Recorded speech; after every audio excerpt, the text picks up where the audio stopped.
Yesus. Tapi kalau Yesusnya itu diganti Elohim, mungkin maknanya berbeda. Bukan ada dua Yesus jadinya gitu loh. Ada Yesus satu, ada satu Yesus. Gimana? Oh iya iya. Kemuliaan yang diberikan itu yang memberikan hakikatnya yaitu Elohim. Iya, betul. Nya di situ kan Elohim berarti kan? Iya kan? Iya, ya, ya salah kok. Sorry ya. Aku Elohim. Elohim ini Tuhan bukan? Iya, Tuhan ya, penguasa. Nah, kita coba lagi ya, kita ulang lagi. Firman itu telah menjadi Yesus, Yesus ya, betul ya. Dan dia menjadi Bani Israel. Dan Bani Israel telah melihat kemuliaan Tuhan, yaitu kemuliaan diberikan kepada Tuhan. Ada dua Tuhan ini. Enggak dong. Iya, ada dua Tuhan. Enggak. Iya, dengar tulang. Maksudnya di sini ada dua Tuhan yang memberikan kemuliaan ini, hakikatnya Yesus ini, hakikat keadaan sebenarnya Elohim. Itu yang memberikan ini, menurunkan ke bawah. Ya begitu. Nah, itu artinya ini tingkat dewa. Tulang, itu ilmu tingkat dewa itu. Ilmu tingkat dewa itu. Itu. Gitu tulang ya. Gitu. Dia tertolak itu. Kan ini kan diberikan. Kan tulang. Kan ini kan diberikan. Tadinya kan firman ini kan Yesus ini kan tadinya bukan manusia biasa. Yesus ini kan tadinya bersama-sama dengan Elohim itu. Tadinya manusia sakti. Bersama-sama dengan Elohim itu. Lalu Elohim itu menjadikan firman itu menjadi manusia, maka turun ke bumi. Itu diberikanlah kemuliaan itu, maka dia turun ke bumi menjadi manusia. Itulah Yesus. Iya. Benar itu. Memberikan kemuliaan kepadanya siapa? Elohim, hakikatnya Yesus ini. Ya, Elohim ini Tuhan bukan? Iya, Tuhan. Nah, Yesus yang penguasa ini Tuhan bukan? Iya, Tuhan penguasa, karena dia adalah firman Elohim.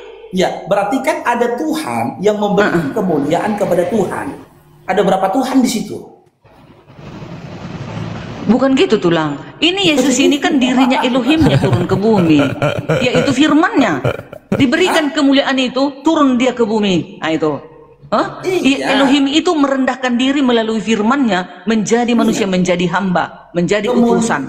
Kemuliaan ini diberikan kepada siapa? Kepada Yesus.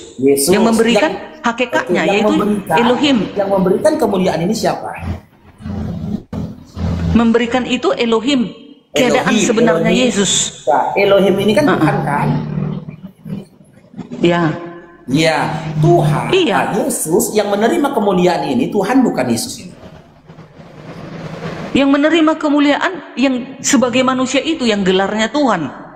Iya, dia Tuhan bukan gitu loh. Kalau Tuhan katakan iya, gelarnya Tuhan. Kalau bukan katakan bukan. Iya. Gitu. Tapi ada keterangannya itu Yesus ini gelarnya Tuhan, gelarnya Tuhan. Oh, dia Yesus bergelar Tuhan. Iya. Oke, kalau Elohim bergelar apa? Elohim itu ya Elohim Bapa, itu. Oke, Bapak ini Tuhan bukan? Iya, kan penguasa. Tuhan itu ya, artinya kan penguasa. Iya. Ada Tuhan yang memberikan gelar kepada Yesus, yaitu gelar Tuhan. Ada Tuhan yang memberikan gelar. Ada Tuhan yang memberikan gelar kepada Yesus yang dirinya Elohim itu tetap menyandang sebagai Tuhan. Nah, itu dia. Iya kan? Kan malaikat dia. Tulang. Enggak tulang kan malaikat kan mengatakan kepada para gembala itu, telah lahir bagimu juru selamat, Kristus Tuhan di kota Daud. Oke, kan malaikat mengatakan Yesus ini Tuhan. Ya berarti malaikat yang mendatangi Maria bohong. Enggak. Bohong. Apanya bohong? Ya. Malaikat yang mendatangi Maria mengatakan kepada Maria dalam Lukas 1:31, Maria akan orang anak laki-laki. Tidak dikatakan anak laki-laki. Iya. Ya kan? Karena orang bukan Tuhan. Iya, Roh Kudus. Nomor 19. Oke. Lalu ada malaikat yang mendatangi para penggembala dalam Lukas 2:11 yang lahir Tuhan. Ya kan? Oke. Iya. Sabar itu Darni, betul. Di mute dulu itu di mute dulu itu Darni supaya kedengaran suara Bang Faruk. Enggak pakai sound card. Di sisi ada malaikat yang mengkabarkan kepada Maria, dia melahirkan seorang anak laki-laki, bukan Tuhan. Karena bilangan 23:19 orang bukan Tuhan. Kan gitu. Di sisi lain ada malaikat mengatakan ya kepada para gembala yang lahir Tuhan. Sekarang jadi pertanyaan, apakah sosok yang lahir di Lukas 1:31 dengan Lukas 2:11 adalah sosok yang sama? Itu Darni, sosok sama tulang. Kita tanya, malaikat mana yang bohong? Malaikat yang di Lukas 1:31 atau malaikat di Lukas 2:11? Kena jantung ini pasti. Nggak ada yang bohong tulang. Nggak ada yang bohong, sama. Piye toh, kan dia Bu? datang, tunggu tulang gini. Kan tadi firman itu kan telah menjadi manusia. Nah, di Matius 1 ayat 18 dikatakan Yesus itu lahir sebagai seorang anak laki-laki. Enggak. Matius 1:18 dia lahir dari Roh Kudus. Roh Kudus, iya. Dari Roh Kudus. Itu belum berbicara tentang kelahirannya. Bicara kelahiran itu di Matius 2 kan gitu. Kalau di Matius 1 masih berbicara tentang kehamilannya Maria. Nah, sama dengan kitab Lukas. Dalam kitab Lukas 1 itu masih kabar kehamilan Maria. Lukas 2 baru berita tentang kelahirannya Yesus, kan gitu. Ternyata sosok yang lahir dari Lukas 1:31 dengan Lukas 2:11 adalah sosok yang sama. Kan gitu, sama-sama Yesus. Akan tetapi malaikat mengkabarkan kepada Maria yang lahir ini orang. Malaikat lain mengkabarkan kepada para penggembala yang lahir Tuhan. Sementara bilangan 2:3:19 mengatakan Tuhan bukan orang. Jadi yang benar mana ini malaikatnya? Malaikatnya dalam Lukas 2:11. Lukas ada. Atau malaikat yang ada dalam Lukas 1:31. Malaikat yang mana yang benar? Gini tulang. Aku ya. Di Lukas 1:31 kan anak laki-laki. Dia ini di Lukas 1 ayat 31 tadi kan seorang laki-laki, ya kan anak. Nah, di dalam Lukas dia adalah Tuhan.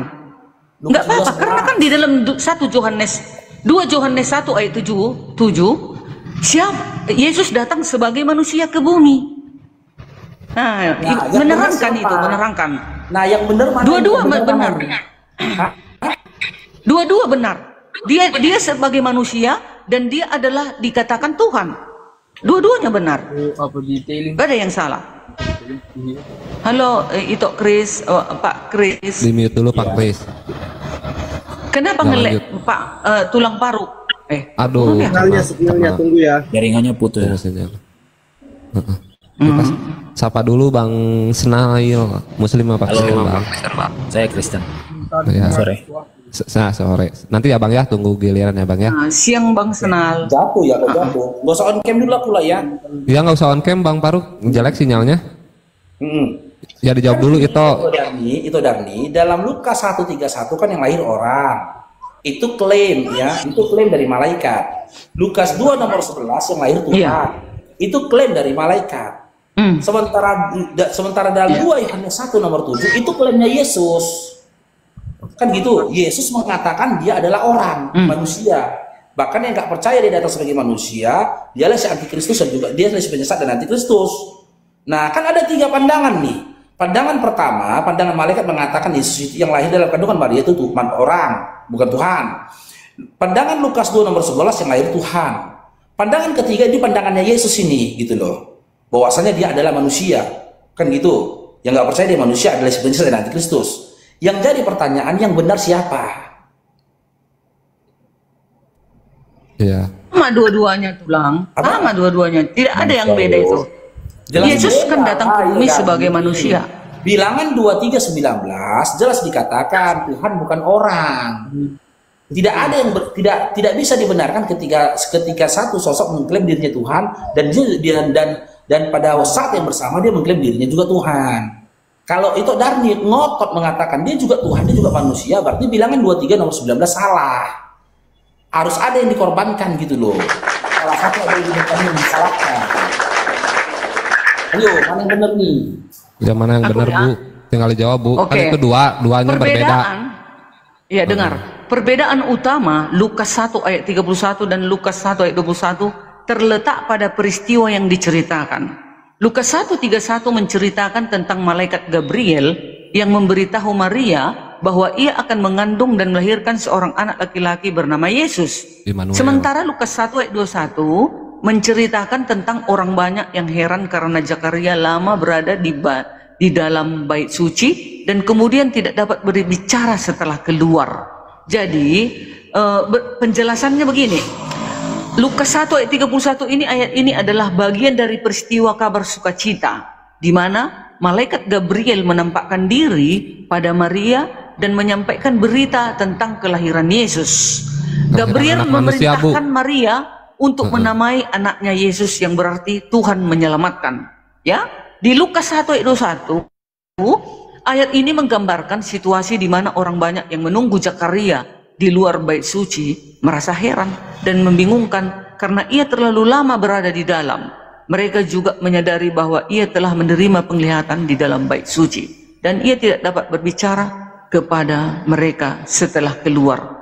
Jadi nggak ada yang salah itu, gitu. Itu saling menguatkan ayat itu begitu ya.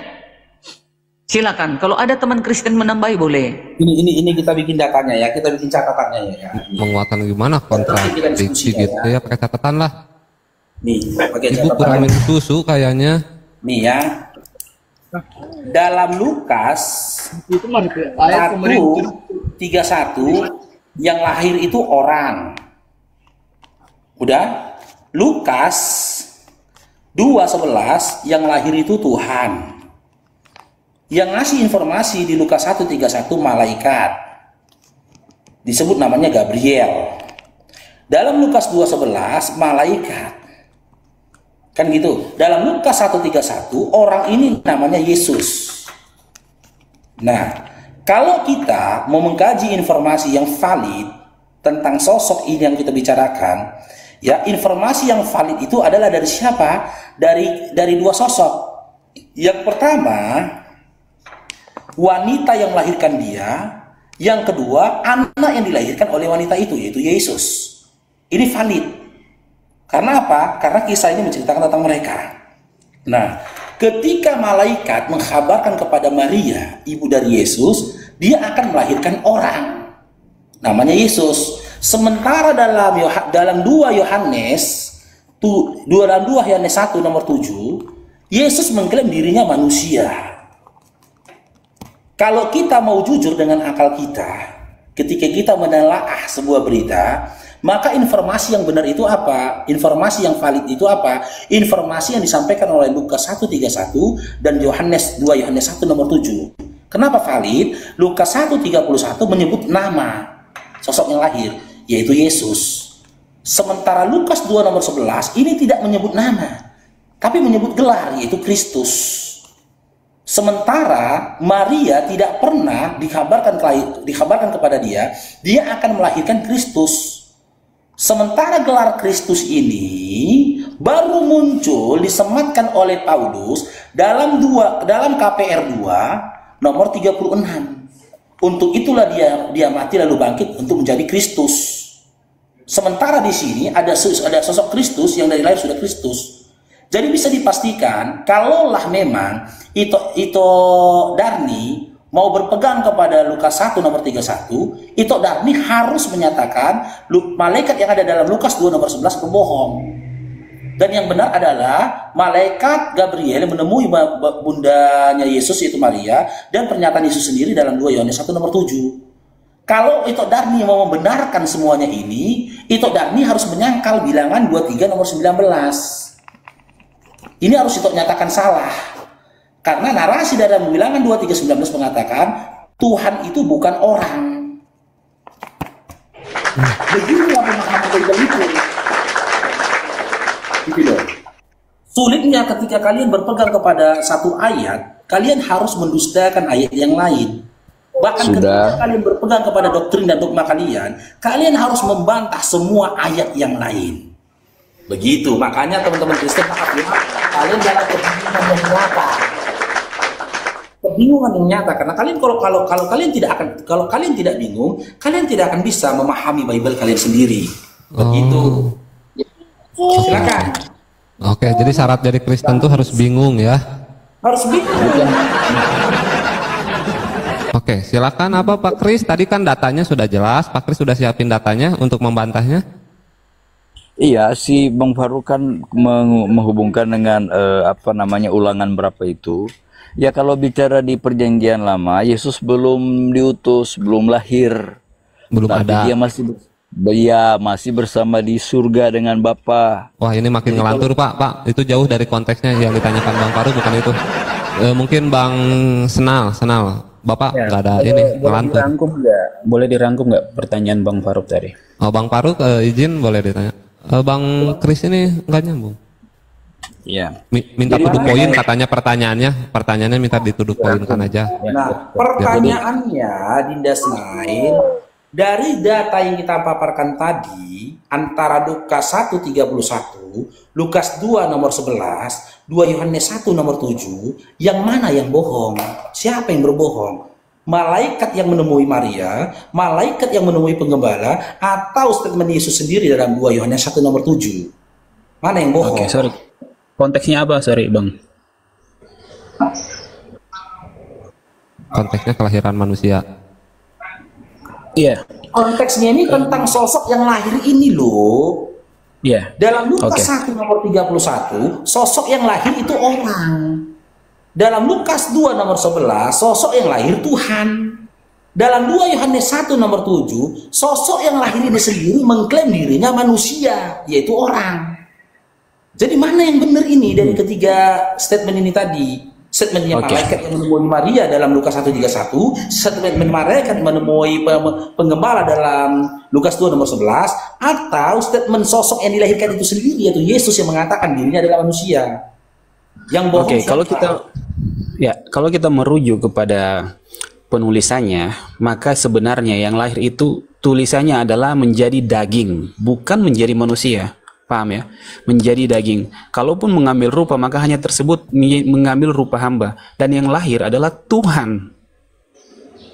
Jadi bukan manusia. Dia tidak menjadi manusia, tapi menjadi daging, Bang. Oh, daging. Berarti malaikat Gabriel dalam Lukas 1:31 dan Yesus sendiri dalam 2 Yohanes nomor 7 telah bohong ya? Bohong. Maka yang akan dipertanyakan adalah anak manusia. Ya kan? Tulisannya kan anak manusia artinya, ya kan? Ya bohong berarti ya. Ya, benar. Anak manusia, anak manusia itu yang menemui anak Maria manusia. bohong. Gimana? Anak manusia itu seperti jabatan gitu. Apa namanya panggilan? Misalkan dipanggil anak manusia, seperti itu. Itu masalahnya. Manusia itu jadi panggilan Dinda, kacau. Anak manusia ya anak manusia Pak. Gimana sejak kapan anak manusia jadi panggilan anak manusia? Kalau anak manusia itu panggilan, buat apa malaikat Gabriel menyempurnakan narasinya dengan dekat dalam Lukas 1 nomor 31 dengan nama Yesus? Hendaklah kau namai dia Yesus. Bang Faruk, jaringannya.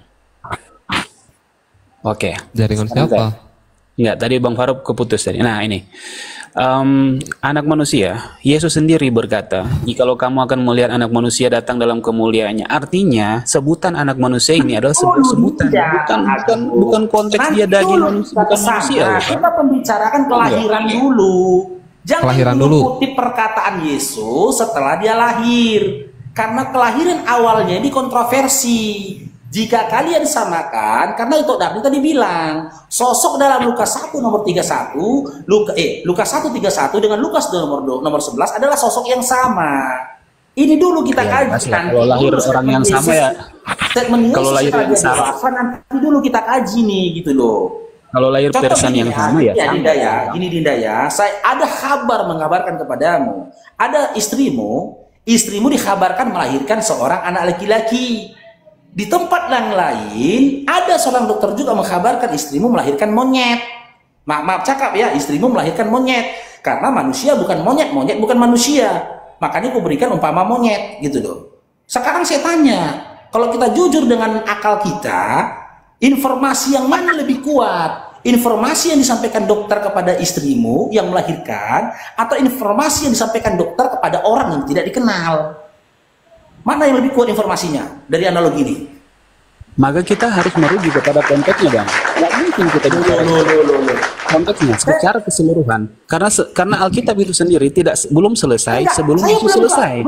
Jadi nggak mungkin kita bicara kelahirannya, lalu kita isolasi kelahirannya. Tidak mungkin. Dinda, saya belum ke Bible dulu. Fokus dulu ke analoginya Bang Farouk. Analogi saya dulu fokus. Informasi mana yang lebih akurat? Informasi dokter yang mengkabarkan kepada istrimu, yang mengkabarkan istrimu melahirkan anak laki-laki, atau informasi dokter yang mengkabarkan kepada orang yang tidak dikenal bahwasanya istrimu melahirkan monyet. Analogi itu berdasarkan data, Bang. Berdasarkan data dan konteks, itu analogi dinamakan, berdasarkan data dan konteks. Ketika dikatakan bahwa anak manusia yang akan lahir, maka ketika dikatakan anak manusia yang akan lahir, maka orang akan memahami, oh iya ini anak manusia. Tapi ketika dikatakan Tuhan, maka otomatis semua yang ilahi paham apa yang akan lahir, Tuhan. Karena Tuhan itu dikatakan sebenarnya dari zaman dulu, dari zaman orang-orang Israel, mereka memanggil Tuhan mereka sebagai Tuhan Adonai. Maka ketika dikatakan Tuhan di situ sudah merujuk kepada Adonai tersebut, Bang. Jadi Tuhan sendiri yang lahir. Tapi ketika dikatakan kepada manusia, ya jelas manusia harus mengerti Tuhan ini lahir sebagai apa? Daging. Maka dikatakan anak manusia. Selesai. Jadi itu analogi butuh konteks, Bang. Itu ngarang bebas namanya. Abang yang panggil saya berbicara analogi kan. Jadi analogi itu butuh konteks, Bang. Gitu. Jadi kita mau saja, Bang. Nomor 31, malaikat itu mengkabarkan kepada manusia, yaitu Maria. Dalam Lukas 2 nomor 11 juga, ya, malaikat mengkabarkan kepada manusia, yaitu kepada para gembala. Ya, sasaran informasinya sama manusia. Hanya saja yang kontroversi ini adalah sosok yang lahir, orang atau Tuhan. Karena dalam gini aku dulu. Jadi gini, tunggu, kesimpulannya di sini gini Bang Parut. Jadi yang dilahirkan Maria itu adalah Yesus. Yang dilahirkan manusia itu adalah Yesus Kristus. Makin ngelantur, Bu, makin ngelantur. Udah fokus ke makin ngelantur. Lanjut Bang Paruk sama Senail agak masuk dulu. Yang lahir itu adalah Yesus, yaitu Tuhan dan Juru Selamat. Gitu dia. Makin melantur. Aduh, gimana sih kalian? Silakan Bang Paruk dilanjut. Itu kawan-kawan Kristen. Enggak Ibu ngelantur. Di Lukas nggak menyebut nama Ibu. Di sini yang terjadi kontroversi itu tentang kelahirannya dulu, itu dulu yang kita bahas. Juru selamat aja terus. Fokus kepada Yesus. Itu kepada Yesus. Enggak, bentar. Yesus lahirkan sebagai ini, aduh, ya Allah, Bu Dani. Ini masa kalian mengajari kami, aneh kan? Kalian bertanya saja kalian, kami yang jawab. Gimana sih kalian ini teman-teman? Udah Darni, masalahnya kau menjawab dengan iman, bukan dengan disiplin ilmu. Iya. Kalau dengan iman, kau akan merasa dirimu benar dan kamu tidak akan menerima pendapat orang lain gitu loh. Boleh Bang Faruk, saya dengan Bang Faruk. Ya silakan, Dinda Kris. Ya, jadi ada beberapa alasan kenapa konteks itu jadi berbeda. Pertama, orangnya berbeda, ya. Dan Anda perhatikan enggak Lukas 1. Lukas itu menulis berdasarkan keterangan dari mereka, ya, yang saksi-saksi. Jadi Lukas menulis bukan karena dia ada dalam peristiwa itu. Dia kan menulis berdasarkan keterangan mereka di Lukas 1. Jadi wajarlah kalau penulisan Lukas itu agak berbeda dengan mereka yang menulis sebagai saksi. Jadi kalau Anda sebagai seorang peneliti, Anda gunakan dua literatur, ya.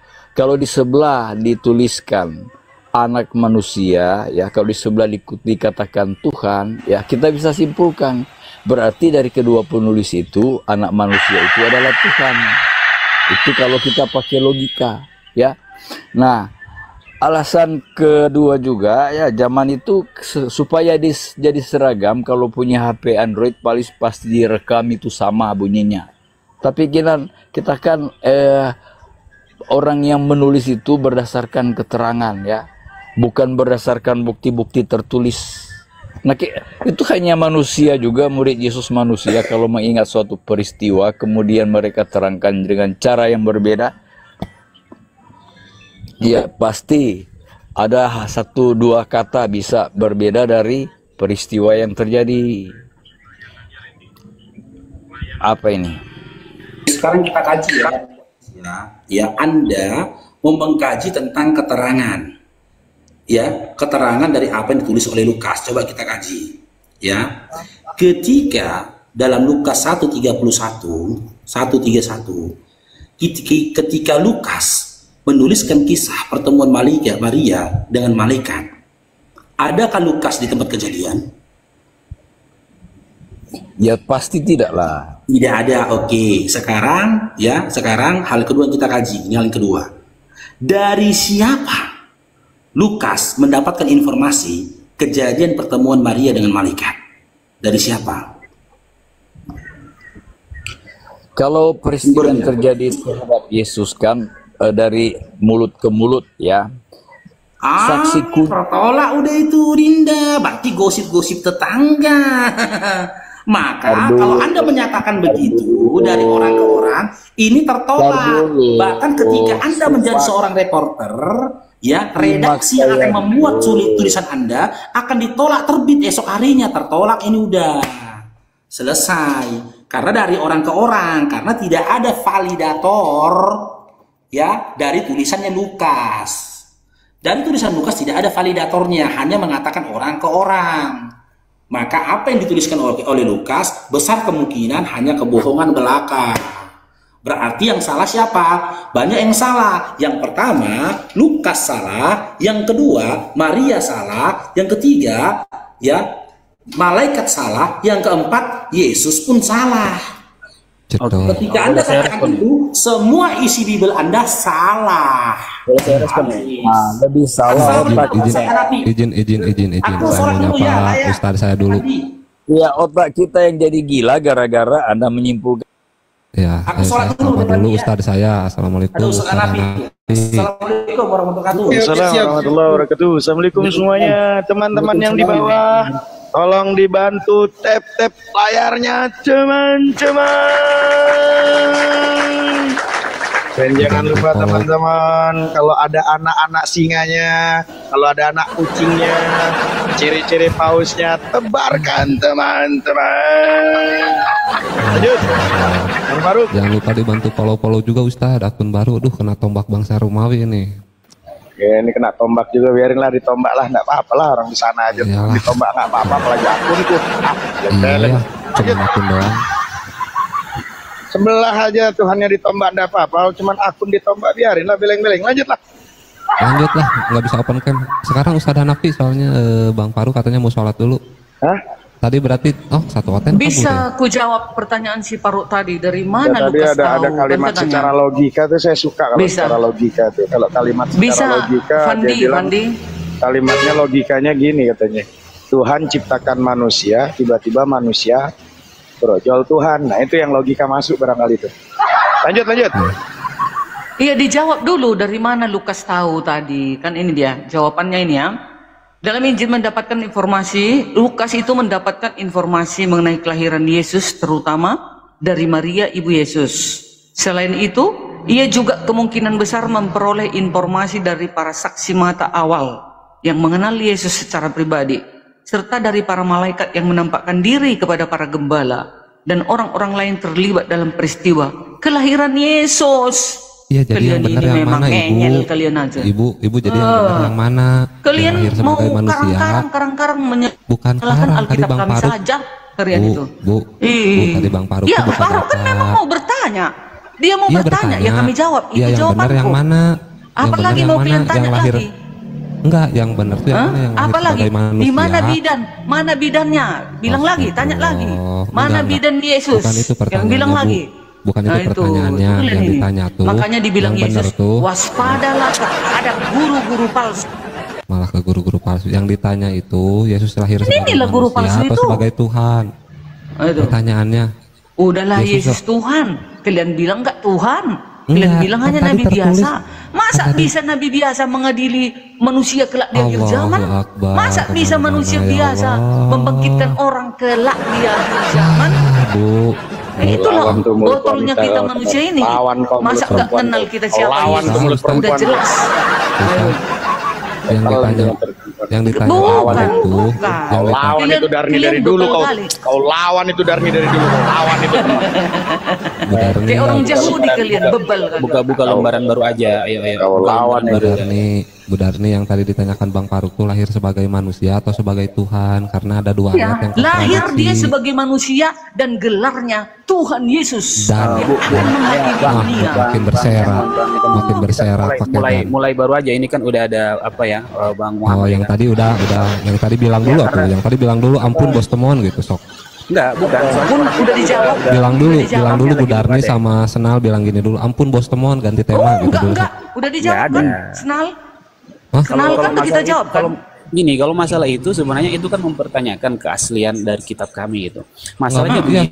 Ya sok apa-apa kita ganti tema tapi bilang dulu ampun bos temon gitu sok. Enggak. Masalahnya begini. Senal mau diskusi sama saya.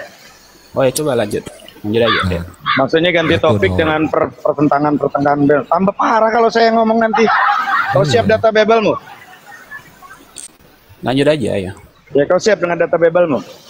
Iya. Siap. Aja yang bisa kami jawab. Siap. Apa rupanya? Siap.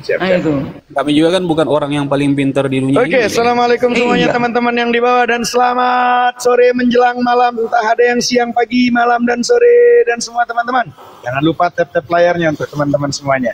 Kita mengkaji berarti tadi tentang perbedaan dari satu ayat ke ayat, ya bukan ayat sih, Bible yang ditulis sama mereka gitu. Pertentangan itu begitu banyak dan memang nggak ada yang bisa jawab dari dulu sampai sekarang. Kami dari tahun 90-an nggak bisa jawab, apalagi yang mereka yang nggak bisa dengan bahasa original teks. Kita lanjut, kita membaca dalam Injil menurut Matius 1:18 bahwa Yesus adalah seorang putra David melalui anak laki-lakinya Salomon. Catat, Senail, Darni, catat. Dan itu tanggung jawab kamu. Izin paling Ustadz Hanafi sama Senail dulu, soalnya kalau Bu Darni dikasih ngomong nanti aduh kayak kalau dia kalau Darni kan cuma bantu. Kalau Bunda Darni dari dulu sama saya Bang Temon, Bunda Darni dari dulu tuh gara-gara sebotol. Nah itu loh. Bu Darni diam ya Bu Darni ya, jangan ikut campur ya, kita diam ya, silakan sama Ustadz Hanafi. Siap. Bunda Darni tahu kok, paham. Bang Snail siap ya. Matius 1:18 Yesus adalah seorang putra David melalui anak laki-lakinya Salomon, betul? Matius 1:18 kelahiran Yesus Kristus adalah seperti berikut. Pada waktu Maria ibunya bertunangan dengan Yusuf, ternyata yang mengandung dari Roh Kudus sebelum mereka hidup sebagai suami istri. Di situ kalau kau baca itu anak laki-lakinya Salomon. Jadi melalui seorang putra David melalui anak laki-lakinya Salomon. Anak laki-lakinya Salomon sini. Bang Snail membaca Matius 1:18. Bible itu sepenggal atau menyeluruhnya? Matius 1:18 kan? Iya. Lalu tetapi di dalam Bible di Lukas 3 nomor 23 Yesus adalah anak David melalui anaknya Nathan. Lukas 3 ayat 23. Ada 3. Jadi Yesus adalah anak David melalui anaknya Nathan. Poinnya yang menarik. 23, poinnya. Dengar dulu, nanti kamu membantahnya enak. Jadi kalau kamu pernah ikut ranah diskusi nggak, Senan? Ini jarang-jarang sih. Jarang. Saya ajarkan kamu kalau kamu nggak pernah diajarkan dalam berdiskusi ya, maaf ya. Dalam ranah diskusi, kau dengarkan dulu, kau bikin narasi di mana lawan diskusimu, kau catat dulu, ya, kau catat dulu. Nanti kau bantah itu. Tapi kalau saya ngomong, kau diskusinya di pinggir jalan aja sama tukang becak, jangan sama saya. Itu tugas kau sebagai apologet Islam, paham ya, Nal ya? Kalau mau berdiskusi sama saya. Tapi kalau nggak mau berdiskusi sama saya, ya dari dulu baik termasuk RK, termasuk ini nggak pernah saya layanin, karena saya nggak level gitu loh. Nah, soalnya saya pikir pace-nya cepat gitu, jadi saya pikir bisa langsung. Justru karena cepat kau sudah kuperintahkan tadi ada Bible-mu nggak? Nah ini saya langsung buka. Ketika dibilang saya itu tugasmu untuk mencatat, nanti kau yang membantah itu, paham? Nah gini Bang, karena keterbatasan kau tugasnya mencatat dan kau pelajari. Berbeda dalam ranah perdiskusian itu biasa, apalagi lintas iman. Iya, paham, saya paham. Masalahnya gini Bang, kadang pertanyaannya udah 10 gitu, lalu saya bingung jawab yang mana, satu-satu aja gitu. Saya bertanya sudah belum? Ya, lanjut. Enggak, saya tanya, kau bilang sudah bertanya 10. Saya sudah bertanya atau belum? Buktinya tadi Matius 1 ayat 18 itu salah. Bang bilang yang lain, serta saya baca itu lain juga gitu. Saya meluruskan biar cepat kita bergerak. Gitu. Jadi teman-teman, ya terserah dia lah. Emang orang Kristen itu emang ditafsir bebas. Dia nggak ada dalam ranah dia tuh nggak ada namanya mantik, balago, bayan dan segala macam kias, nggak ada mereka. Jadi kalau kalian mempelajari kitab suci lintas agama, ya kitab suci lintas agama, maka kita nanti akan berbicara tentang konteks yang ada. Maka nanti kalau kita belajar di data di Matius ini 1:18 bahwa Yesus adalah seorang putra David melalui anak laki-lakinya namanya Salomon. Tapi dalam Bible menurut Lukas 3:23 Yesus adalah anak David. Nah, poin yang menarik adalah ada dua putra David. Izin Ustadz, Bang, suaranya Bang. Ustadz. Ya, kenapa? Ustadz suaranya kok putus-putus. Oh, biasa mungkin kalau kasuan dulu lunas begini ya. Enggak kedengeran. Ya, karena memang tergantung sinyal saya yang kasbonnya belum lunas atau sinyal di sana atau sinyalnya atau memang saya yang kasbonnya emang nggak lunas pun. Jadi jangan kesinggung teman-teman. Ya, di bawah kok Ustadz nipu ya, namanya manusia. Kalau kau nggak pengen ditipu sama manusia, kau kawinnya sama malaikat lah. Ku kasih ya. Kalau kau pengen punya teman, sahabat dan orang yang nggak pernah nipu, atau pengen punya suami yang nggak pernah nipu, ku kasih referensi malaikat, dan malaikat Israel itu masih jomblo loh. Lanjut teman-teman. 1:18 itu Matius 1:18. Yesus itu adalah seorang putra David melalui anak laki-lakinya namanya Salomon. Tapi dalam Bible ya menurut Lukas 3:23 Yesus adalah anak David melalui anaknya Nathan. Poin yang menarik di sini adalah jika baik Salomon dan Nathan adalah dua putra David, bagaimana mungkin bagi Yesus dilahirkan melalui dua latar belakang nenek moyang yang berbeda? Keanehan yang membingungkan lain adalah, itu nanti jawabanmu, narasimu, ini ranah diskusi. Saya tidak peduli, apapun nanti yang kau sampaikan, itu hak Anda, kebenaran Anda.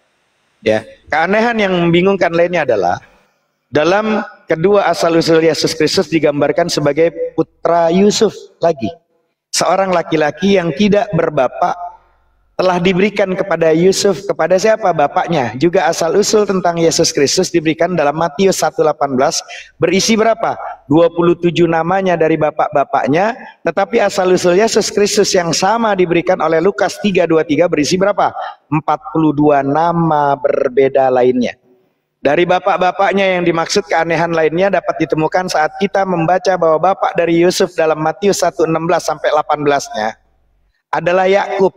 Tapi dalam Lukas 3:23 adalah Heli.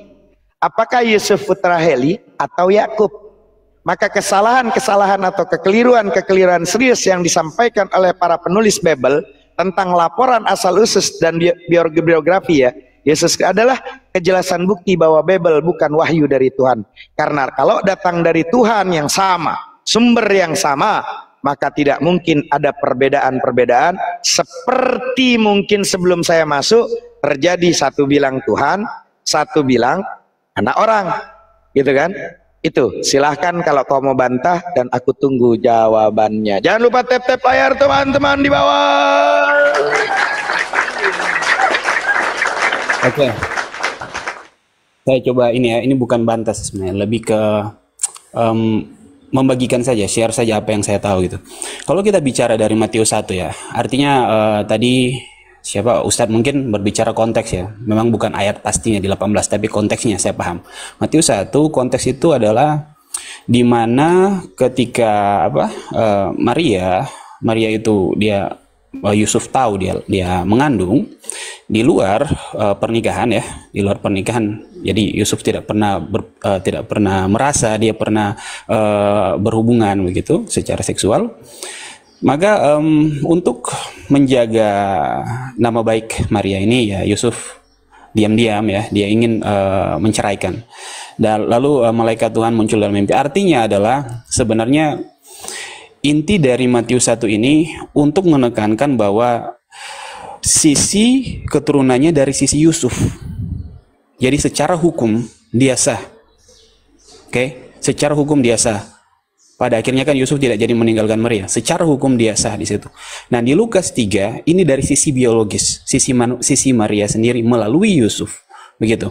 Jadi kalau kita bicara mengenai ini ya simpel saja. Yang pertama itu kita di Matius itu secara legal saja ya. Berarti dia secara legal dia sah, dan kalau dari sisi Maria itu hanya membuktikan bahwa memang dia bukan hanya untuk orang Yahudi, tapi untuk seluruh umat manusia, karena itu kelahirannya keturunan dari Daud tapi lewat garis yang berbeda, lewat Nathan bukan Salomo gitu.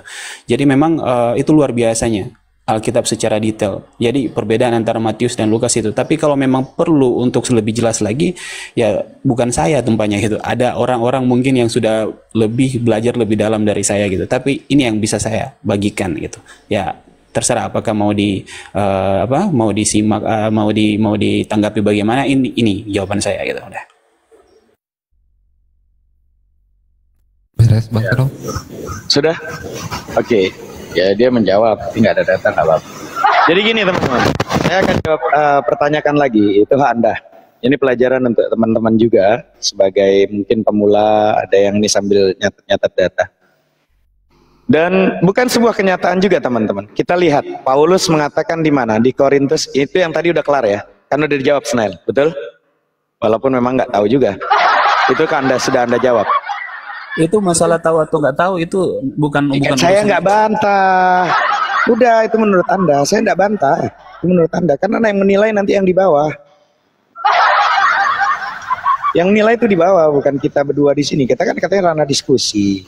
Ya, udah mantap Smel, paten jawabannya. Ya, kirimlah dulu itu anggurnya dulu, kirim dulu anggur. Poinku. Diam benar nih. Jangan ketawa dulu, kalau udah ketawa nanti repot Bundar nih. Nanti dulu ini. Lanjut. Itu udah clear ya? Clear sudah. Lanjut. Pertentangan berikutnya. Yang pertama juga pasti sama Bundarnya sama Snell. Catat. Snell catat. Paulus mengatakan di mana? Korintus 15 nomor 5. Bahwa dia telah menampakkan diri kepada Kefas dan kemudian kepada kedua belas muridnya. 1 Korintus 15 nomor 5. Tapi Matius mengatakan di mana? Di Matius 28:16. Ya. Sudah kau catat? Jangan tanya lagi. Nanti kalau diskusi kau nggak tanya lagi. Yang pertama tadi dia menampakkan apa? Pak Ustadz, dia menampakkan Bu Darni 1 Korintus 15 ayat 5 nomor 5a dia menampakkan bahwa ia telah menampakkan diri kepada Kefas dan kemudian kepada kedua belas muridnya. Oke. Sudah? Ya. Sudah benar nih? Oke. Udah. Lalu nanti dicatat dan tetapi tetapi Matius mengatakan di mana? 28 nomor 16-nya, dan ke-11 murid itu berangkat ke Galilea, ke bukit yang telah ditunjukkan Yesus kepada mereka. 12, 11. Itu satu dulu. Silahkan dijawab. Oke, mau saya atau Bu Narni nih? Kalau Bu Narni mau jawab silakan. Bu Temon juga boleh kalau Bu Temon. Kalau emang Snell atau Darni nggak bisa, Bu Temon juga boleh. Bu Temon. Saya yang jawab saudara terkasih. Telah kutanamkan ketakutanku di bawah dasar Danau Toba. Gitu jawabannya. Udah Bu Darni aja, silakan lanjut. Oke, kalau gitu saya ya, kalau Bu Darni serahkan. Nih gini, di dalam Matius ya. Di dalam Matius itu ke-12 ya. ke-11 ya atau gimana? Tunggu bentar, saya coba buka ya. Tadi Matius 28 ayat 16 kalau nggak salah ya. Makan tadi saya suruh catat sama buku, catat. Ya, disiapin dulu buku sama pulpennya. Diam Darni, jangan ikut ngomong. Kalau ranah diskusi itu kan nanti pakai data, nanti kau pakai data, jangan pakai penerangan. Karena kalau pakai penerangan kan berarti ya kan ku cobalah Bu Darni itu udah masuk Roh Kudus, bahkan Roh Halus masuk semua ke Bu Darni itu. Lanjut. Gini Ustaz, berhubung saya juga kan masih bukan pakar-pakarnya ya apologi, jadi ya anggap saja saya lagi belajar gitu. Nah gini, Alhamdulillah. Matius 28 ayat 16 itu setelah Yudas selesai gitu ya. Artinya Yudas sudah tidak ada lagi gitu di situ. Dan di saat itu ya ada 11 murid gitu. Simple. Dan ketika di dalam Korintus itu dikatakan 12 murid di situ menampakkan diri kepada Kefas dan kemudian kepada 12 murid. Oke. Artinya di sini sudah ada pemilihan murid. Apakah ini sudah ada pemilihan murid dalam artian Matias yang sudah menggantikan Yudas? Oke, maka itu pertanyaannya. Sekarang kita akan balik lagi kepada data yang ada. Ketika Yesus menampakkan diri kepada Kefas lalu kemudian kepada 12 murid, Matias sudah ada di situ atau belum? Nah, kalau kita merujuk kepada data yang ada, Matias itu adalah orang yang sudah mengikuti mereka sejak lama. Sebelum Yesus disalib, Matias sudah mengikuti mereka. Maka Matias dipilih, akhirnya sesuai dengan perundian, Matias terpilih menjadi pengganti dari Yudas. Dalam artian, Matias ada di sana ketika Yesus menampakkan diri, walaupun di saat itu dia belum terpilih untuk menggantikan Yudas sebagai kerasulannya. Tapi dia sudah menjadi murid, gitu. Maka dikatakan ke-12 murid di situ. Jelas. Itu jawaban saya. Paten, mantap. Kasih dulu kalau mantap singanya kau kirim sama saudaramu itu. Mantap banget. Ada koinku, nggak ada koinku. Oke, teman-teman yang di bawah bisa memperhatikan bahwa itulah yang dibilang kalau kata mereka itu kan kitab suci. Kalau kitab suci memang dari firman Tuhan, macam mana firman Tuhan itu berbeda kalimatnya. Lanjut. Itu udah kelar, kau sudah jawab itu walaupun memang nggak masuk ke dalam esensi yang saya maksudkan. Masuk itu. Yang kedua, mantap itu, gimana sih Bapak ini? Iya, untukmu mantap, untuk kami yang orang akademisi yang dengan data yang ada, udah mantap. Paten kelongorannya, lanjut Senail. Ya, lanjut. Catat lagi, Senail. Lanjut. Menurut Yohanes, Yesus itu mengatakan di mana data Yohanes 8:14. Yohanes 8:14. Sudah? Biarpun aku bersaksi tentang diriku sendiri, namun kesaksianku itu benar. Tetapi, T-E-T-A-P-I, dalam Bible yang sama, dia mempertentangkan apa yang dia katakan sebelumnya dengan mengatakan di mana? Yohanes 5:31. Kalau aku bersaksi tentang diriku sendiri, maka kesaksianku itu tidak benar. Nah, yang benar yang mana nih, beleng-beleng ini? Lanjut, jawab. Satu-satu aja. Oke. Itu yang dikatakan Yesus di dalam Yohanes 8. Ini yang dari saya sendiri ya, kalau saya jawab. Di dalam Yohanes 8 ayat 14, itu ada tulisan selanjutnya sebenarnya. Coba bentar saya buka ya. Yohanes 8 ayat 14. Yohanes 8. Yohanes 8. Diam Bu Darni diam, gak usah sambil ini. Biarpun aku bersaksi tentang diriku sendiri, namun kesaksianku itu benar, sebab aku tahu dari mana aku datang dan kemana aku pergi. Jadi ada tulisan sebab. Tetapi kamu tidak tahu dari mana aku datang dan kemana aku pergi. Kamu menghakimi menurut ukuran manusia. Aku tidak menghakimi seorang pun, dan jikalau aku menghakimi, maka penghakimanku itu benar, sebab aku tidak seorang diri, tetapi aku bersama dengan Dia yang mengutus aku. Artinya kenapa tidak salah? Karena dia bersama-sama dengan Dia yang mengutusnya. Lalu kita buka di dalam Yohanes 5 ayat 31 tadi ya. Yohanes 5 ayat 31. Kalau aku bersaksi tentang diriku sendiri, maka kesaksianku itu tidak benar. Ada yang lain yang bersaksi tentang aku. Dan aku tahu bahwa kesaksian yang diberikannya tentang aku adalah benar. Artinya bahwa Yesus adalah Dia yang memberikan kesaksian itu.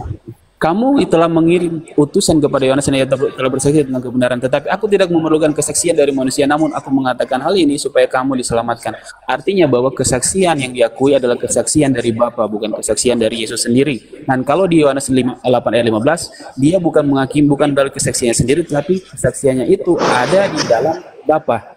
Penghakimanku itu benar, sebab aku tidak seorang diri. Selesai. Jawabannya apaan?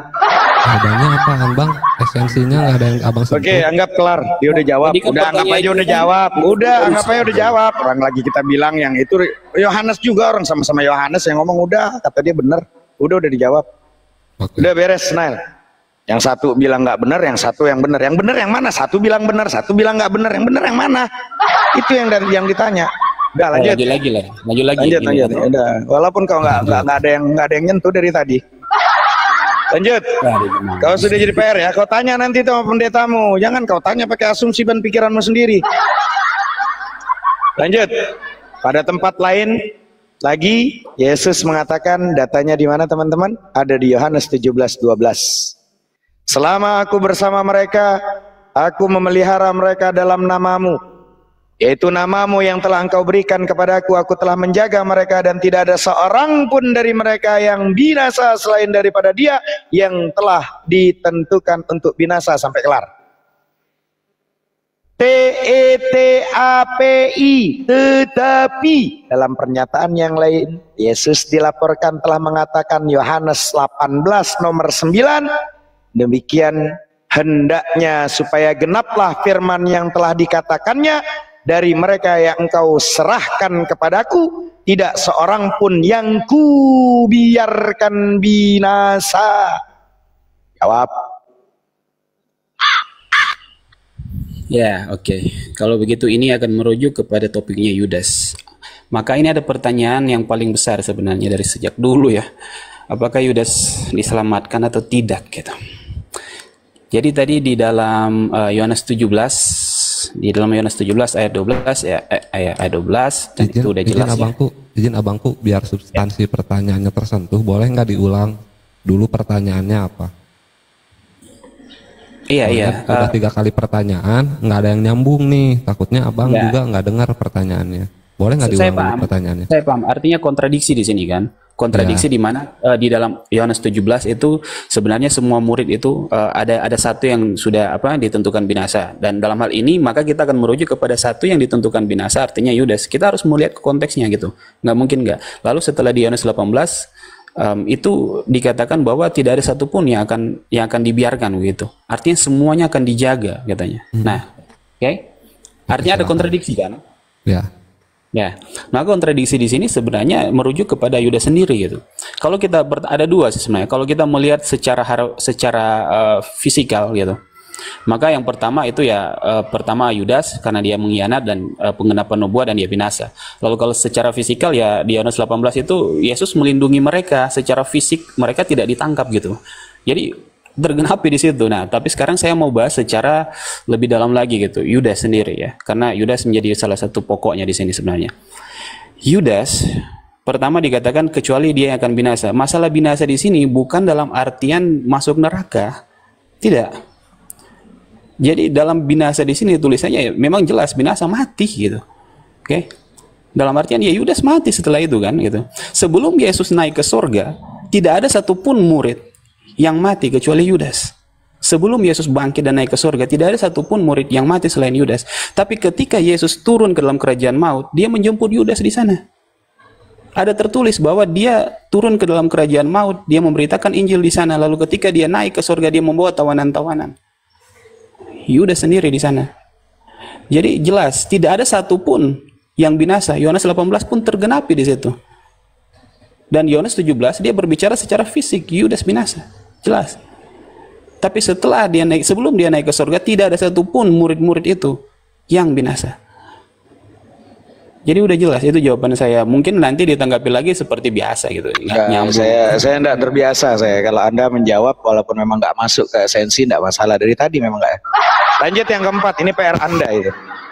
Itu PR Anda untuk bertanya kepada orang-orang yang belajar teolog gitu. Bukan menurut Anda mengerti dalam apa tentang disiplin ilmu teologi itu. Artinya yang keempat, lanjut Snail, kau datanya kau catat aja, kau catat saja, nggak perlu berasumsi, kau catat data. Kau catat data, ini lanjut. Udah, saya anggap saya anggap kelar. Saya sudah anggap kelar, Anda sudah menerangkan. Jawaban yang Anda katakan itu kan menurut Anda karena tidak ada data yang ada. Ya, karena kan Ustadz bertanya ke saya gitu. Jadi jawabannya iya, makanya saya tanya Anda, tapi Anda bertanyanya dengan bahasa menurut Anda. Emang Anda siapa? Kan gitu. Menguasai apa gitu. Ya paham. Kalau kita berbicara secara komprehensif seperti itu, maka ya otomatis bukan saya harus diskusi dengan Ustadz, itu orang yang punya ininya gitu ya. Iya, makanya kan Anda pengennya sama saya tadi tambah runyam kan? Kan Anda yang pengen milih ke saya. Udah ada ganti topik sama Ustaz Hanafi. Maka saya menyampaikan ke Bang Snail, ini lu datanya. Nah, itu terserah Bang Snail, kemampuan Bang Snail, ya udah silahkan mau ngomong apa itu urusan Bang Snail, bukan saya. Lanjut. Jadi saya nggak menyalahkan Bang Snail. Saya tidak menyalahkan. Paham Bang Snail? Lanjut, lanjut. Siap. Saya hormati Bang Snail jawaban apapun. Tadi Bang Snail kan mengatakan tampaknya bahwa Yesus telah mempertentangkan dirinya sendiri saat dia telah melibatkan Yudas Iskariot dalam berkah Tuhan dengan mengatakan Matius 19:28. Itu tuh, coba baca tuh panjang tuh. Sesungguhnya pada waktu penciptaan kembali, apabila anak manusia bersemayam di tahta kemuliaannya, kamu yang telah mengikuti aku akan duduk juga di atas 12 tahta untuk menghakimi kedua belas suku Israel. Kan gitu ya teman-teman ya. Ini akan berarti bahwa Yudas Iskariot adalah satu di antara 12 murid itu yang akan diberikan posisi tertinggi oleh Tuhan yang maha besar di hari perhitungan. T-E-T-A-P-I. Ya. Ini saya ulang nih. Saya ulang ya. Tetapi Yesus yang sama mempertentangkan pernyataannya di atas dengan mengatakan datanya di mana Hanafi? Matius 26:24. Anak manusia memang akan pergi sesuai yang ada tertulis tentang dia. Akan tetapi celakalah orang yang olehnya anak manusia itu diserahkan. Adalah lebih baik bagi orang itu sekiranya ia tidak dilahirkan. Beleng-beleng. Lanjut, jawab. Oke, puji Tuhan. Ini jawaban yang termudah mungkin. Apa pertanyaan yang termudah dari tadi itu? Gini Bang, Ustadz. Jadi di dalam Matius 19 ayat 28 itu Yesus berkata, saya ulang lagi ya. Kata Yesus kepada mereka, aku berkata kepadamu sesungguhnya pada waktu penciptaan kembali. Konteksnya adalah penciptaan kembali ketika anak manusia bersemayam di atas takhta kemuliaannya. Oke, penciptaan kembali, ingat.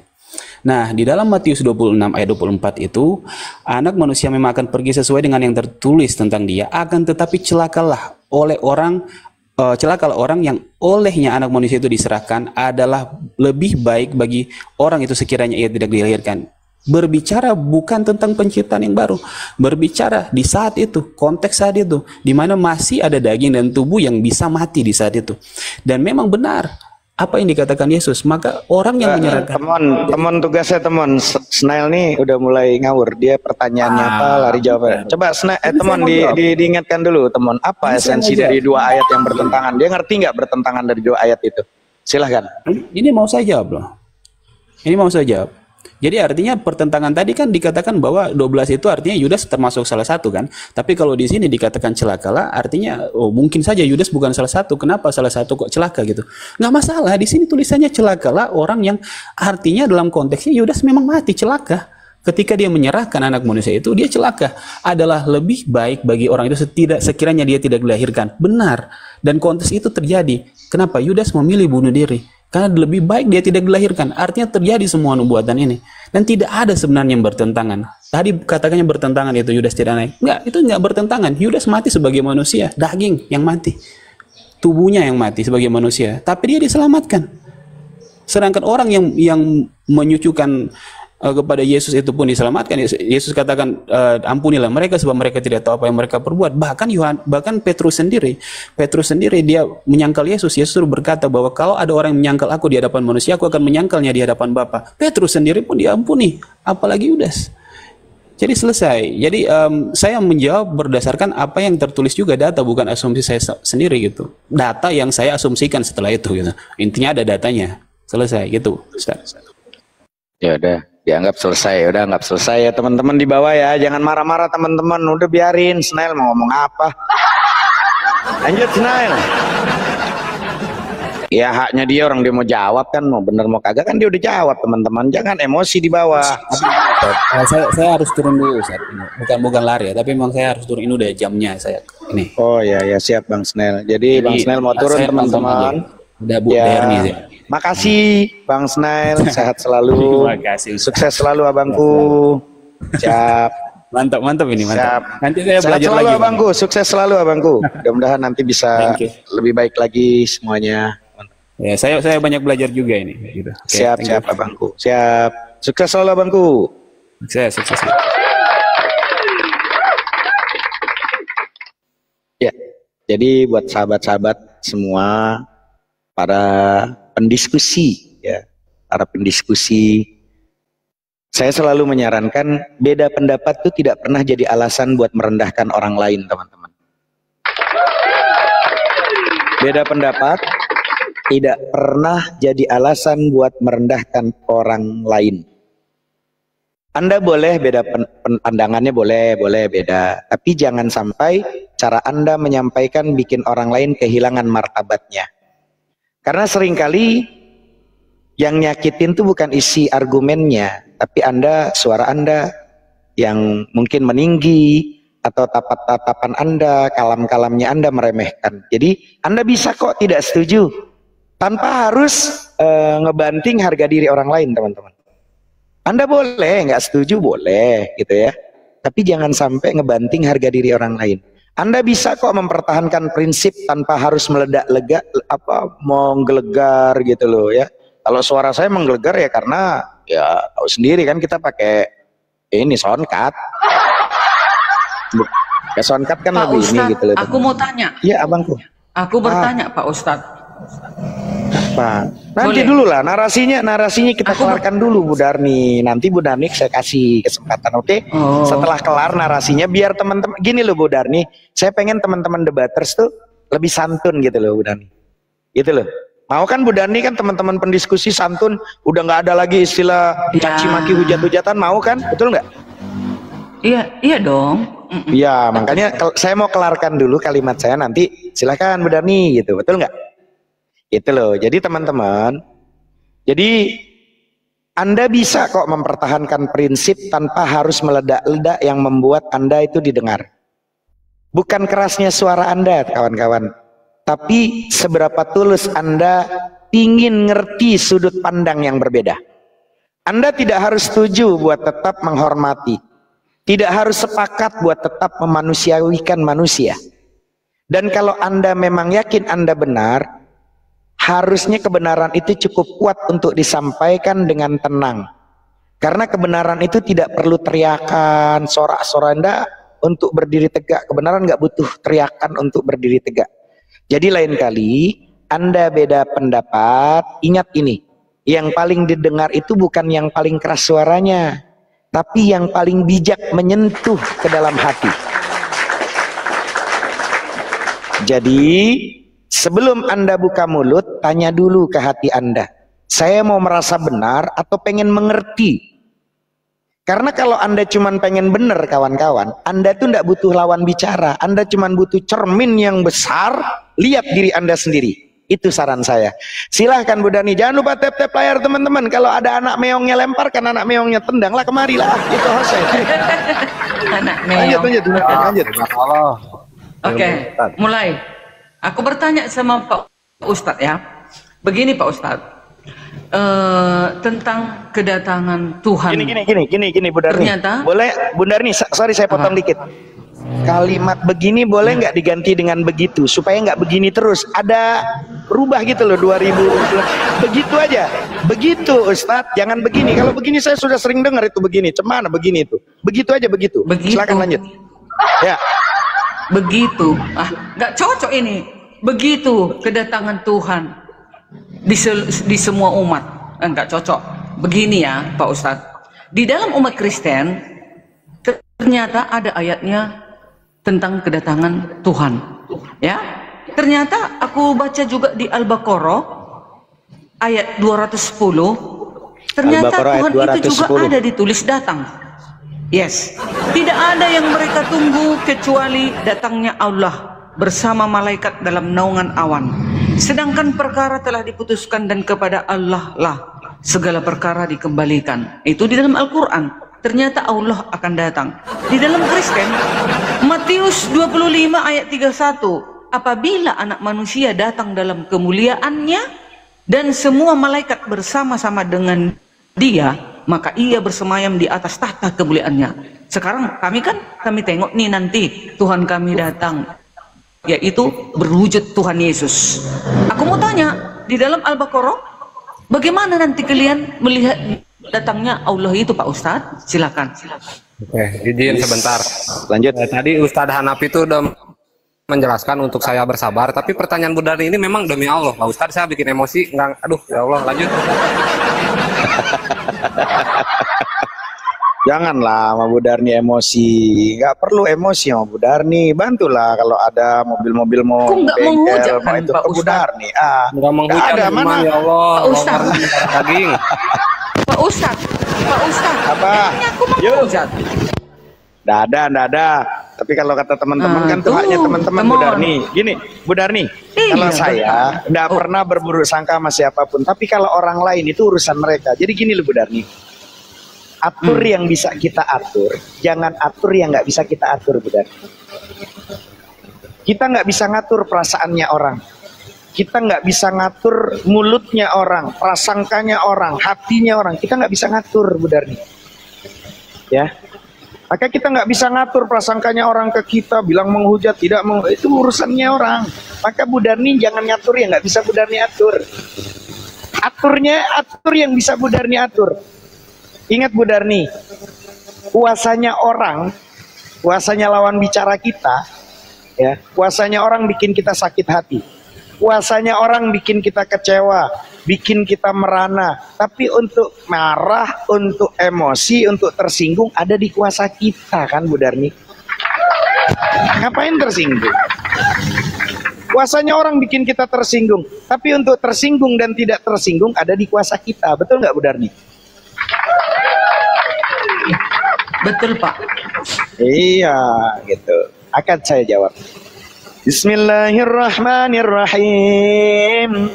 Hal yanzuruna illa ayatiyahumullahu fi dhulalin minal ghamami wal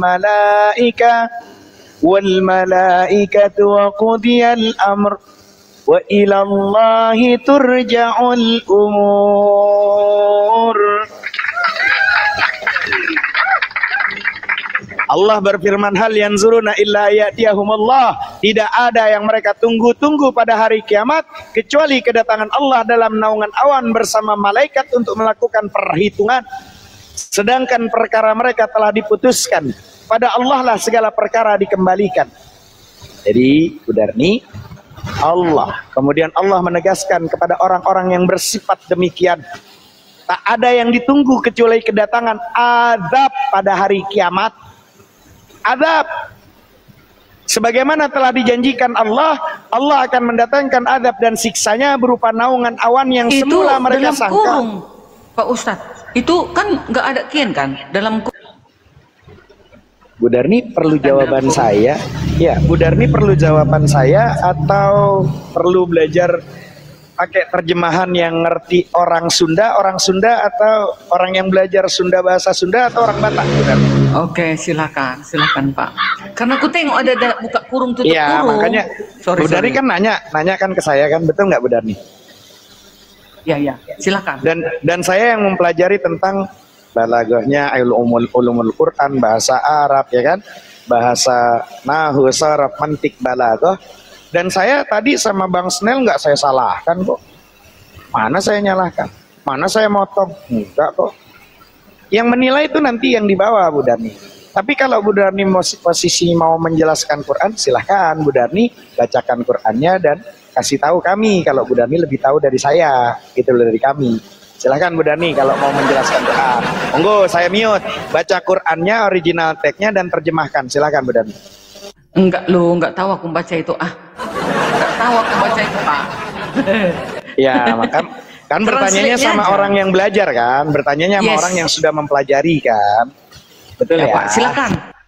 Makanya kemudian Allah itu menegaskan kepada orang-orang yang bersifat demikian, tidak ada yang ditunggu kecuali datangnya azab pada hari kiamat. Sebagaimana telah dijanjikan Allah bahwa Allah akan mendatangkan azab dan siksa berupa naungan awan yang semula mereka sangka akan membawa rahmat awan itu. Padahal awan itu penuh dengan azab yang dibawa oleh malaikat. Dalam ayat lain, Bu Darni silahkan baca di Al-Furqan ayat 25. Di mana dikatakan wa yauma tashaqqaqus samaa'u bil ghamami wa nuzzilal malaikatu tanzila. Dan ingatlah pada hari ketika langit pecah mengeluarkan kabut putih dan para malaikat diturunkan secara bergelombang. Hal ini pasti akan berlaku nanti hari kiamat karena telah menjadi ketetapan Allah dan tidak ada jalan lagi untuk menghindarinya karena memang segala sesuatunya akan dikembalikan kepada Allah. Maka kiranya tidak banyak waktu lagi bagi orang yang belum juga sadar seperti Bu Darni dan bagi pelanggar-pelanggar hukum Allah untuk cepat-cepat bertobat, meninggalkan perbuatan jahatnya sebelum meninggal dunia yang fana ini dan pindah ke alam baka. Bu Darni.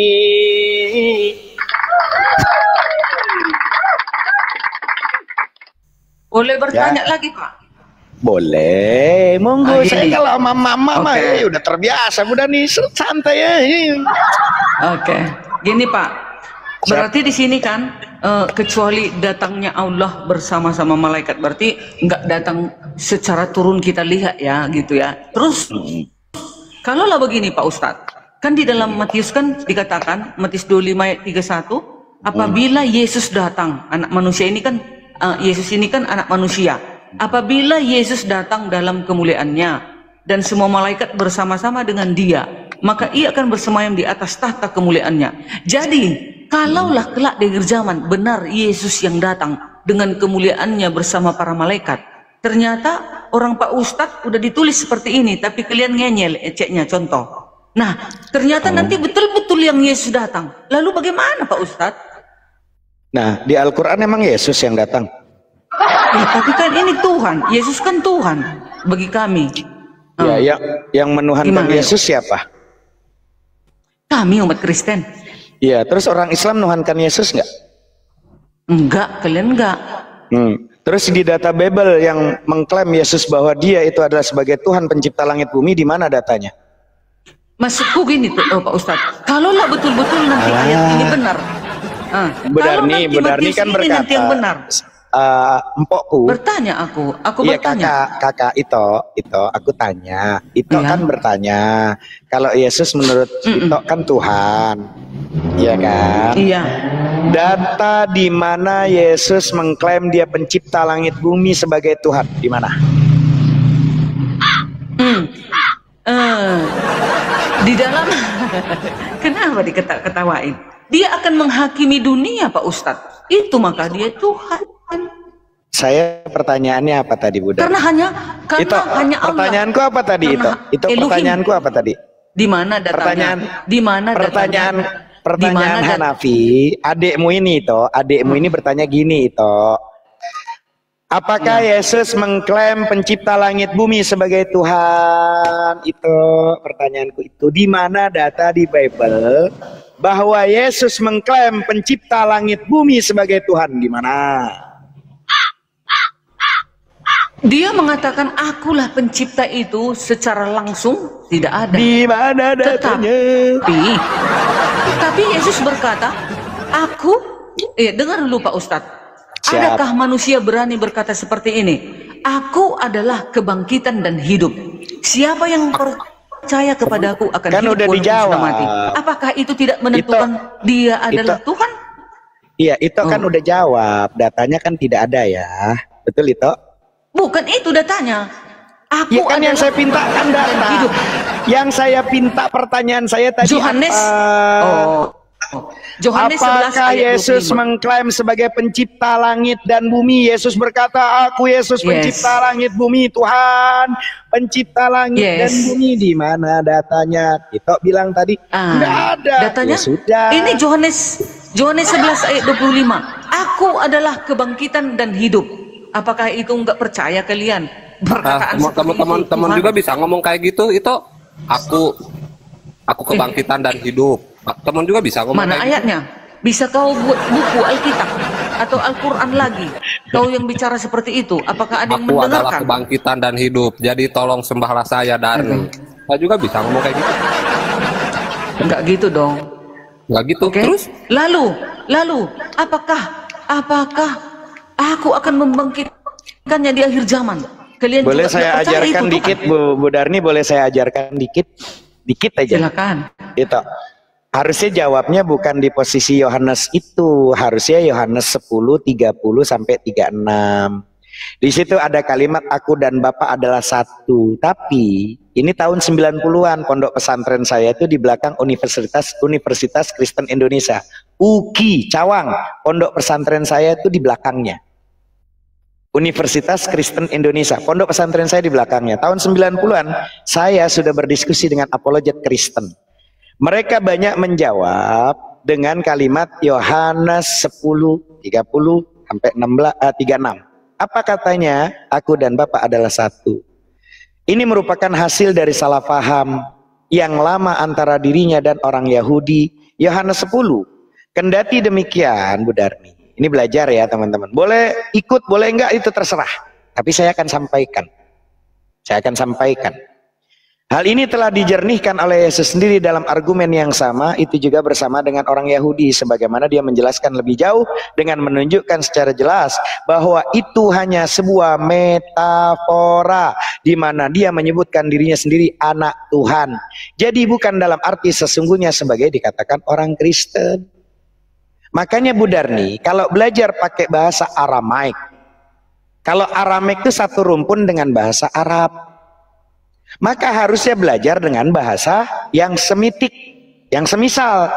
Jangan bahasa Arab Aramaik diambil dengan bahasa Yunani, bahasa pagan. Akhirnya nanti salah. Kenapa? Catatannya nih Bu Darni. Di sini Yesus Kristus secara cerdas menolak klaim bahwa dia adalah Tuhan dengan menjelaskan cerita perumpamaan yang dimilikinya kepada orang yang ada, seperti dalam kitab Mazmur yang memberikan kepada mereka orang Yahudi posisi menjadi Tuhan. Itu datanya di Mazmur 82 nomor 6. Kalau pakai bahasa Aramaik tapi nggak ngerti, nggak apa-apa, pakai terjemahan, saya terjemahkan. Ya, Mazmur 82 nomor 6, di mana katanya aku sendiri telah berfirman, kamu adalah Allah dan anak yang maha tinggi kamu sekalian. Saya jelaskan. Hal ini menandakan bahwa orang Yahudi dalam kebudayaannya dan bahasa mereka sendiri Aramaik telah menggunakan frase anak Tuhan dan juga Tuhan untuk orang-orang yang telah dipilih oleh Tuhan dan diutus sebagai nabi. Bahkan kalau menggunakan kalimat sebagai ilah bukan Allah, ilah itu sembahan. Maka kalau pakai Aramaiknya, setan telah disebut Tuhan di dunia ini untuk memberikan beberapa contoh, di mana datanya 2 Korintus 4 nomor 4. Apa katanya? Yaitu orang-orang yang telah percaya, yang pikirannya telah dibutakan oleh ilah. Zaman ilah itu bukan Allah, tapi diterjemahkannya Allah, ilah itu sembahan. Sehingga mereka telah melihat cahaya Bible, cahaya Injil tentang kemuliaan Kristus yang adalah gambaran Allah. Bahkan Bu Darni, dalam kitab Keluaran Musa itu telah menyebut Tuhan dan saudara laki-lakinya yaitu Aaron telah menjadikan nabi. Ya, di Bible kitab itu mengatakan apa? Keluaran 7 nomor 1. Simak, catat. Berfirmanlah Tuhan kepada Musa, lihat, aku mengangkat engkau sebagai ilah bagi Fir'aun. Tapi diterjemahkan jadi Allah. Dan Harun abangmu ya akan menjadi nabimu. Nah, di sini Bu Darni, tetapi di sini Bible hanya mengatakan bahwa Musa mewakili Tuhan untuk berhadapan dengan Fir'aun dan Aaron dalam tugas itu ilah. Artinya Tuhan. Begitu loh. Jadi kalau mau pakai bahasa Aramaik serumpun dengan bahasa Arab. Jangan kau pakai bahasa pagan. Jadi anak Tuhan. Itu. Jadi ketika menggunakan bahasa yang serumpun, maka itu nanti terjemahannya bagus. Jangan lompat ke ajaran Yunani pagan gitu itu. Lagi Pak Ustadz, tadi kan Pak Ustadz minta data. Tadi kan Pak Ustadz minta data. Mana buktinya Yesus adalah pencipta? Sedangkan ditulis di dalam, nih dengar ya, dengar dulu ini. Kita sapa dulu Don Wari Oke. Bentar Don Wari, selamat sore Muslim Pakri. Ini aku habis ini. Teman-teman di bawah, tap-tap layarnya teman-teman, gas-gas kan. Habis ini ada ikan cere, ikan paus, lempar lah. Jangan cuma bunga-bunga doang ini, Bang Pandi bukan jenazah ini, kau lempar bunga di sini. Jangan cuma bunga. Udah, Pak Ustadz, habis ini udah Nuri. Ini aku dulu terakhir. Nah, mana datanya Yesus itu adalah Tuhan? Ini dia. Di dalam Mazmur 50 ayat 6 mengatakan, langit memberikan keadilannya, sebab Allah sendirilah hakimnya, sebab Elohim sendirilah hakimnya. Di dalam Yohanes 9 ayat 39 dikatakan, aku Yesus berkata, aku akan datang ke dunia untuk menghakimi. Jelas. Tadi Pak Ustadz meminta data. Mana Yesus itu mengatakan dia pencipta? Iya, orang yang menghakimi kelak di akhir zaman itu ya pencipta. Oke, nggak nyambung Bu. Masa kalian nggak ngerti? Makanya kalian harus banyak belajar lagi. Ya, belum kalian mengenal. Udah nggak nyambung, yang ditanya Yesus malah ke Elohim. Kenapa dimatikan? Kenapa dimatikan? Karena nggak nyambung. Yang ditanya Kenapa Yesus. Kenapa nggak nyambung? Kalian nggak nyampe akal kalian ke situ. Ini pelajaran tingkat tinggi. Ini pelajaran tingkat dewa ini, tingkat dewa. Tingkat longor. Ibu udah si Donori aja naik ke Donori. Sabar Ito sabar, sehat selalu Ito. Yang penting sabar Ito. Sebelum Donori masuk, buat teman-teman, mohon maaf sekali lagi, izin sekali saya untuk bernarasi sedikit kalau memang diizinkan sama hostnya. Izinkan nggak nih? Gas. Hostnya lagi ini HP-nya nge-lag. Ya. Jadi buat sahabat-sahabat yang dirahmati Allah, para debaters, baik yang ateis, agnostik, Buddha, Hindu, bahkan yang Islam khususnya, ayo bersama-sama kita membentengi akidah di media sosial. Saudaraku ikhwan fillah di TikTok yang dirahmati Allah, kita ini sebagai netizen yang mensupport menggerakkan perjuangan saudara kita, termasuk hostnya Pandi Ahmad. Sebetulnya kita tahu dan paham bahwa dia membutuhkan yang namanya handphone. Suaranya agak hilang-hilang. Ya, membutuhkan HP, membutuhkan gitu. Diam Darni. Halo. Ya, dia membutuhkan HP, teman-teman. Membutuhkan HP. Jadi buat sahabat-sahabat, mudah-mudahan adapun teman-teman kalau pengen ya di atas ya, kalau buka Komal tuh kalau cuman HP yang 2 juta ini rungkat terus teman-teman. Ini untuk pembentengan akidah melalui media sosial di TikTok teman-teman. Maka saran saya, yuk untuk mempermudah bagi teman-teman yang sedang berjuang dengan keilmuannya, dengan fisiknya, dengan sebagai buka Komalnya, dan teman-teman yang di bawah yang nonton sampai 866 orang ini, yuk ikut bersumbangsi. Dengan apa? Dengan kemampuan teman-teman masing-masing. Silahkan DM Bang Pandi, berapa nomor ininya, saya sumbangsi. Ya, kalau jumlahnya 100 orang, 100.000 kelar ini. Kalau 50.000, 100 orang kelar bisa beli dia. Nggak ada kasih sipan yang tersisa 20.000, 50.000, bantulah. Ya, monggo amal jariahnya teman-teman sesuai kemampuan, semoga menjadi pahala yang terus mengalir. Idza mata ibnu Adam in qatama illa min salasin.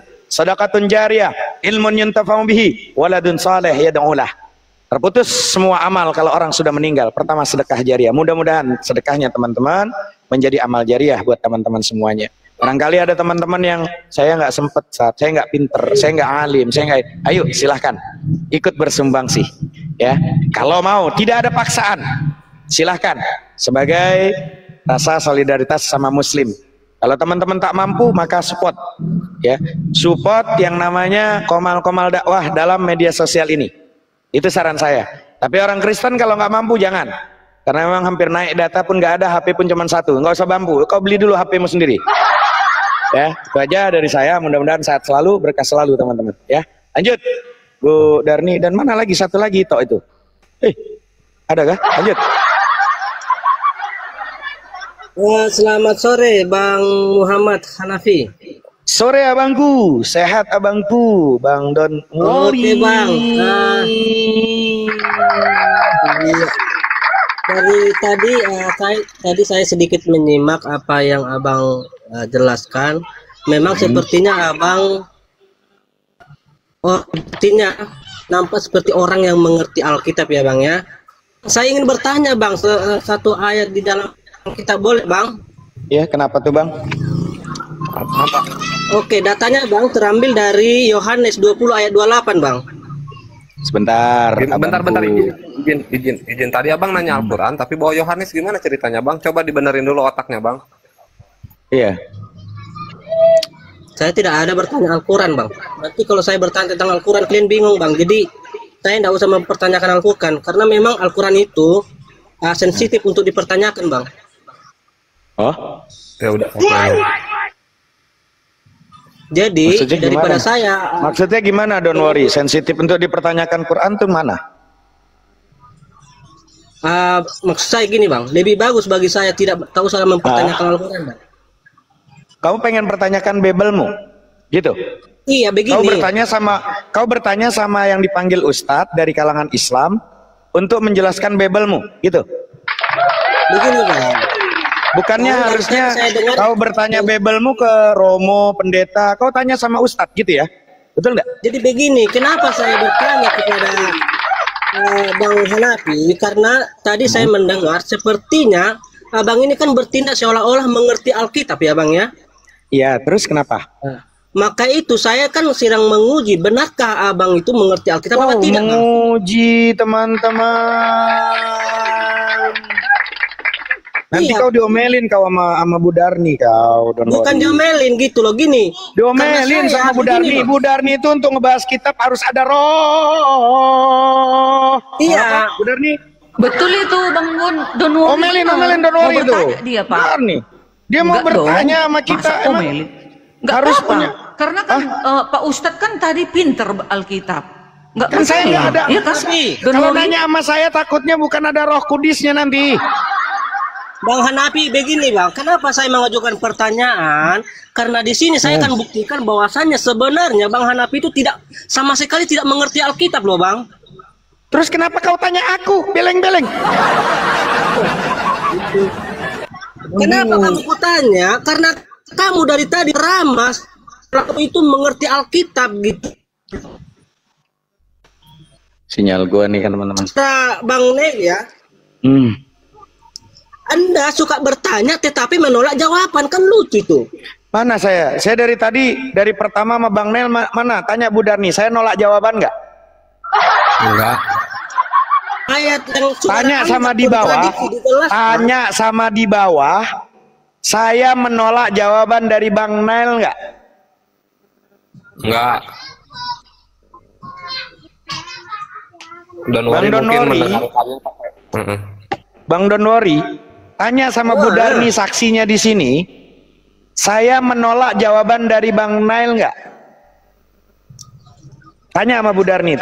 Mana ada saya nolak? Ketika saudara Nail menjelaskan yang saudara anggap ayat Alkitab bertentangan, Anda selalu mengatakan ya sudah. Itu kan Anda nggak mau tahu loh. Apa sih itu kalimat ya sudah itu berarti saya nolak? Sehingga apa? Ketika Anda yang menampilkan ayat-ayat yang sepertinya kontradiksi menurut Anda, orang-orang di bawah tidak mendapat edukasi gitu loh. Ya yang nggak dapat edukasi kan Anda. Coba tanya di bawah nih yang 800 orang. Saya tanya nih, lebih banyak mana? Teman-teman. Baik. Teman-teman, ketika saya bertanya dan saya tidak membantah orang-orang Kristen, mengedukasi atau tidak ketika Hanafi naik di Komal Bang Fandi? Aku tadi saksinya, aku saksinya di sini. Nah, tadi, saya nyalahin nggak Bu Darni? Bang Pak Ustadz tidak menyalahi, tapi mengatakan walaupun apa yang dijawab nggak ngerti lah aku, gitu. Gitu katanya Don Wori.